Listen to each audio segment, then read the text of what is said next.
In the news, Israeli troops are engaged in fierce combat after penetrating Hamas strongholds in southern Gaza. Meanwhile, families of the remaining hostages are pressuring Benjamin Netanyahu to work for their release. Chris Mitchell reports from Jerusalem. Israeli military spokesman Daniel Hagari says IDF forces have broken through key defensive lines in Jabalia, Shajaya, and Khan Yunis. The terrorists are now emerging from underground and are fighting against our forces in face-to-face combat. Our forces are winning and have the upper hand. IDF forces also uncovered one of the largest weapons depots yet found inside Gaza. The weapons include hundreds of RPG missiles, dozens of anti-tank missiles, and long-range missiles that can reach central Israel. The weapons were located in the heart of a civilian neighborhood. On Wednesday, the IDF showed how Hamas launched a rocket from inside a humanitarian zone. It misfired, but the IDF says it's another example of Hamas using its population as human shields. Israeli Prime Minister Benjamin Netanyahu says the IDF has surrounded the home of Sinwar, the Hamas leader in Gaza. So his house is not a fortress and he can escape, but it's only a matter of time before we get him. Netanyahu also reached out to the Red Cross on behalf of the hostages.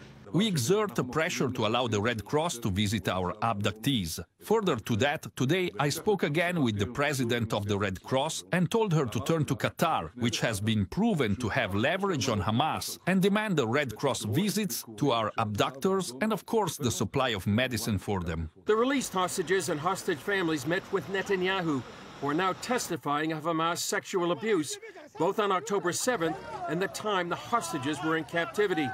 Doctors also verified Hamas drugged the hostages during their release to make them appear happy.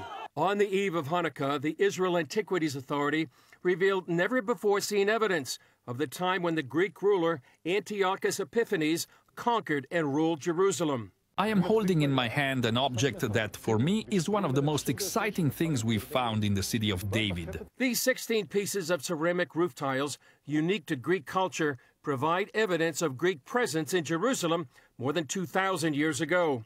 Archaeologists found these tiles in the Gavati parking lot excavation that verify the time when Judah the Maccabee purified the temple, and one day's oil lasted for 8 days in the miracle of Hanukkah. So that is what really excites me, because after 2,100 years, we can physically return to the events of Hanukkah. Chris Mitchell, CBN News, Jerusalem. Thank you, Chris. And as Chris mentioned, this evening marks the first day of Hanukkah, the Festival of Lights. And it's a holiday that celebrates a victory more than 2,000 years ago when the Jewish people triumphed over their enemies. And that's an event certainly in the hearts and minds of Jews around the world as they once again find themselves staring at the face of evil. This Hanukkah, we encourage you to do something a little unique, maybe to light a candle and pray one of the traditional blessings, such as this one. Blessed are you, Adonai, our God, ruler of the universe, who has kept us alive, sustained us, and brought us to this season. And in addition, we also invite you to stand with the survivors and evacuees of the current war against Hamas. And as you may know, through CBN Israel, you can provide food, water, shelter, and trauma counseling, so important, to those who suffered from the attacks. You can give us a call, 1-800-700-7000.